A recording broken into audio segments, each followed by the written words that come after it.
Bloomberg Audio Studios. Podcasts, radio, news. Jamie, we're talking about the fact that you have lent into technology over the last decade, billions of dollars invested across the business. When it comes to AI, which parts of the JPMorgan business are going to be most transformed by AI? Yeah, so we've been doing AI since 2012. So people think it's a new thing. Gen AI is kind of new, but not all of AI. We have 2,000 people doing it, spend $2 billion a year on it. It affects everything: risk, fraud, marketing, idea generation, customer service, and it's kind of the tip of the iceberg. And so, we're deploying it. Every time we meet as a business, we ask, what are you doing in AI? What are you doing to serve your people? Why can you do better? What is somebody else doing? So we're freely deploying it, and safely. We have a lot of rules and regulations in place about our own data and how we use it, et cetera. Is it having a material impact on revenues for JPMorgan? If not now, then when? So we have shown that for $2 billion of expense, we have about $2 billion of benefit. Some we actually can do real detail. We did this, we reduced headcount, we saved this time and money, we reduced errors. Some you can't. It's just improved service, something like that. It's like almost worthless to say what's the NPV, but we know about $2 billion of actual cost saves. And like I said, I think it's the tip of the iceberg. We're getting better and better at it. We know how to do it. As the managers learn how to do it, they're asking more questions. Why can't it do X and why can't it do Y? And then I don't have my phone here, but we have a suite, an LLM suite on internal data to do research and summarize reports and scan contracts and do things like that. 150,000 people a week use it. So it's quite productive. More and more of your employees are using the agentic AI across our own LLM, and agentic is just starting. But that will be deployed over time too. But it's also being used for coding.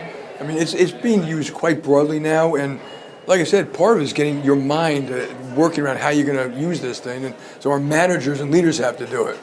If you look out 5 years, are there more jobs in banking as a result of AI or fewer? I think people shouldn't put their head in the sand. It is going to affect jobs. So think of every application, every service you do, you'll be using AI. Some to enhance it. Some of it'll be you doing the same job. You're doing a better job at it. There will be jobs that it eliminates. But you're better off being way ahead of the curve and retraining people. So we retrain and redeploy a lot of people. So for JPMorgan, if we're successful, we'll have more jobs. But there'll probably be less jobs in certain functions.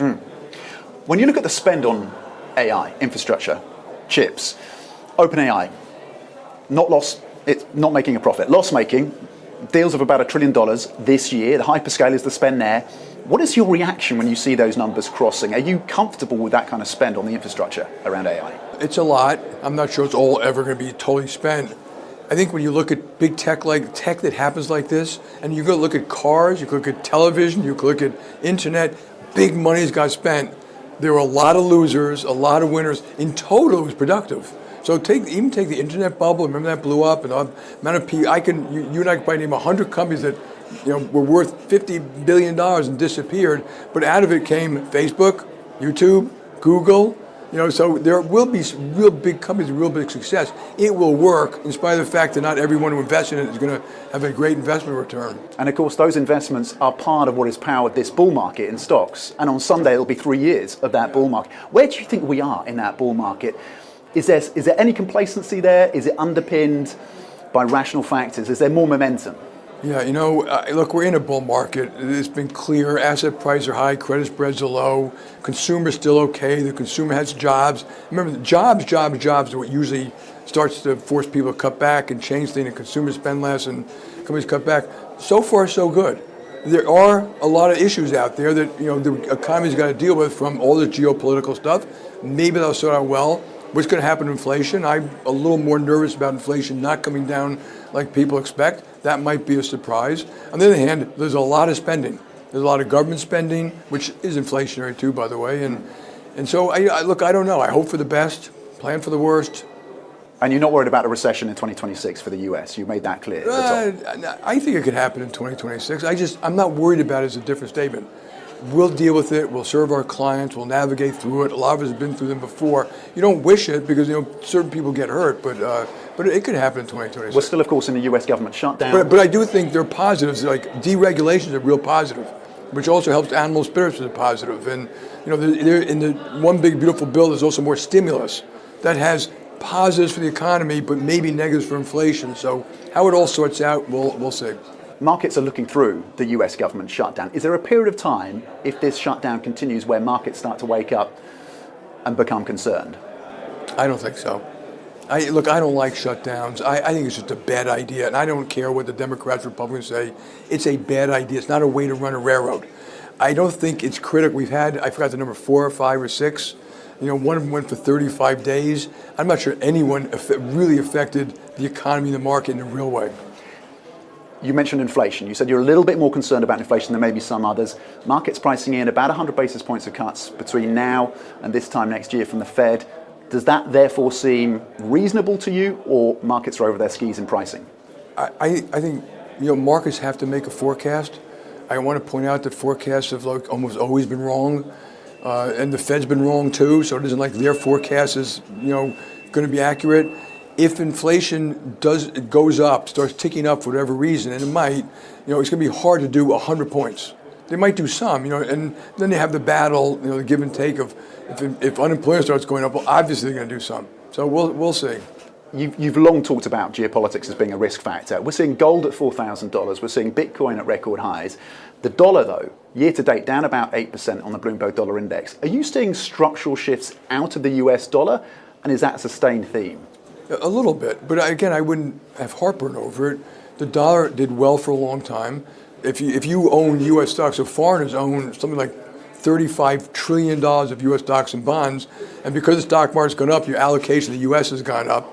I think it's perfectly reasonable for investment committees in Europe and around the world to cut back a little bit of their equity ownership. We've also seen people changing their hedge ratios and stuff like that, so it may just be a rational adjustment to, I don't expect a stronger dollar, the tariffs has this effect, but it's still, if you look at America, still the greatest place in the world to invest long term. And deal making seems to be picking up. And of course, JPMorgan played a significant role in the takeover, the take private of EA, $20 billion in financing provided by JPMorgan.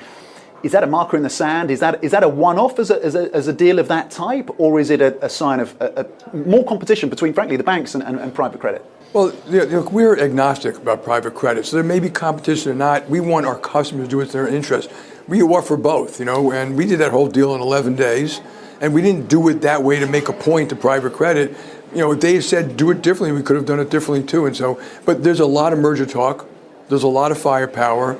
There's a lot of tech. We had a bunch of IPOs in the U.S. And I know there've only been a handful here.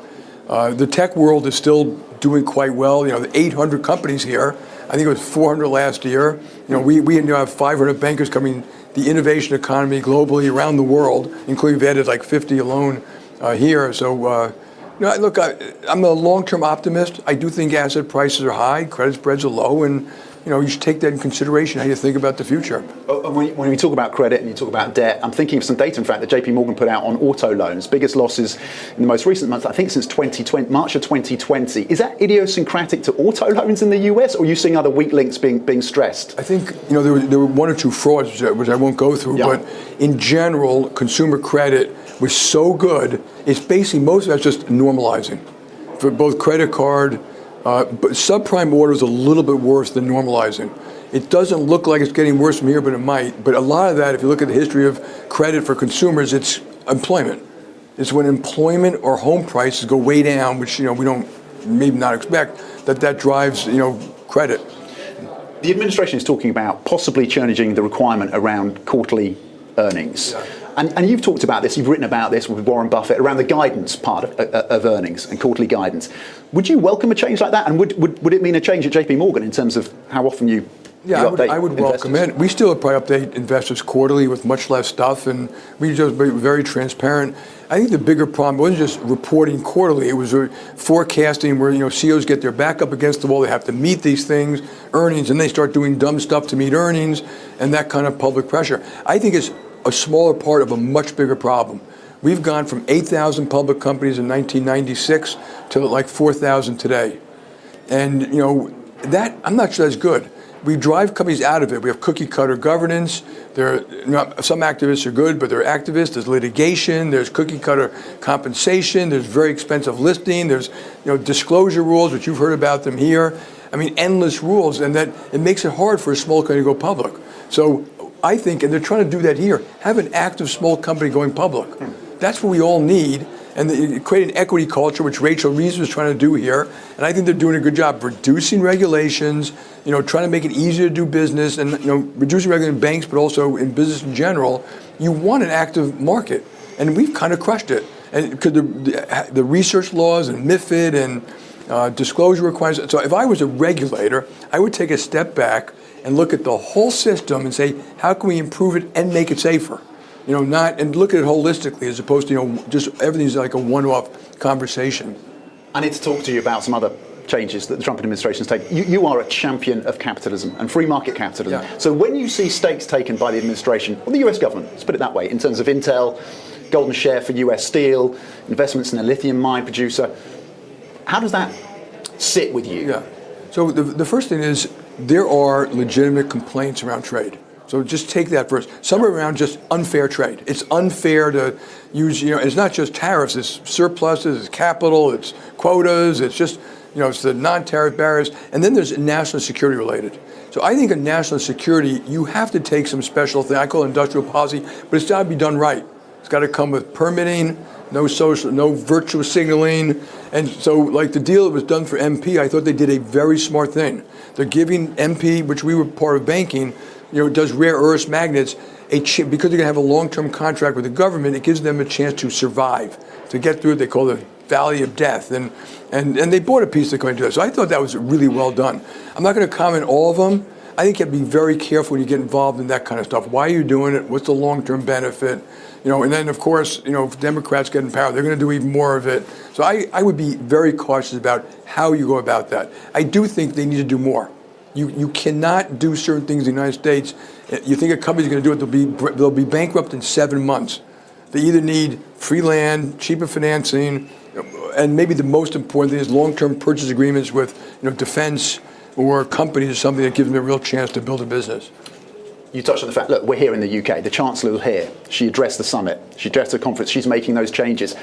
Is the UK doing enough? There are going to be potentially some changes when it comes to listings. They may be announced in the budget in November. Is enough being done to make the UK, to make London an attractive listing destination again? Well, first of all, someone here, it's a wonderful city. It's a melting pot. The brain power is extraordinary. And I'm talking about not just financial, but lawyers and technology, media. It's unbelievable. It's a huge benefit to UK, though I'm not sure the rest of the UK appreciates that much. And they're saying the right things. They're deregulating. It's not just banks, but business in general, reducing red tape. I call it blue tape now. They're reducing red tape, blue tape. They're trying to consolidate the pension and savings schemes, which I think is very smart. Have a little more of an equity risk culture. Not to lose money, but to take a little more risk. And maybe some of these tech companies here. Yeah, I applaud everything they're doing. I know the public here doesn't applaud as much as I do, but they have to keep going. H-1B visas in the US, talking about attracting talent. $100,000, is that a barrier to the US tech sector? Are you concerned about that? No, I'm not. Again, I could harp on it. It's 600,000 employees. That's it. We have 160 million people working. And I do think, these things happen. I didn't like it when I first started. I still don't particularly like it, but you know what? It was being abused. We did the analysis and the work. It was not supposed to be to bring cheaper workers here to make more money for your company. It was meant to bring very talented people in you don't necessarily have for your company. And we may have made some mistakes, but let's just fix the system.